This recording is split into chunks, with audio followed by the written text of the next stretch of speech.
In today's tutorial, I'm going to show you guys how to enable or disable the V8 optimizer on the Brave web browser. So this should hopefully be a pretty straightforward process here, guys. And without further ado, let's go ahead and jump right into it. So all you have to do is open up Brave and select the menu icon up at the top right. And then scrolling down, you want to select the settings button near the bottom of the menu here. On the left side, you want to select privacy and security, and then select the security button underneath privacy and security here. And then going down underneath Manage JavaScript Optimization and Security, go ahead and select that.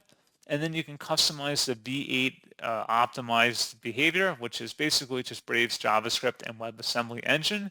So you're allowing sites to or not use the V8 optimizer. And you can select what sites are maybe whitelisted or blacklisted as well. So you can customize which sites have that ability to use this feature. And that's pretty much it. So as always, thank you guys for watching this brief tutorial. I do hope that was able to help you out, and I do look forward to catching you all in the next tutorial.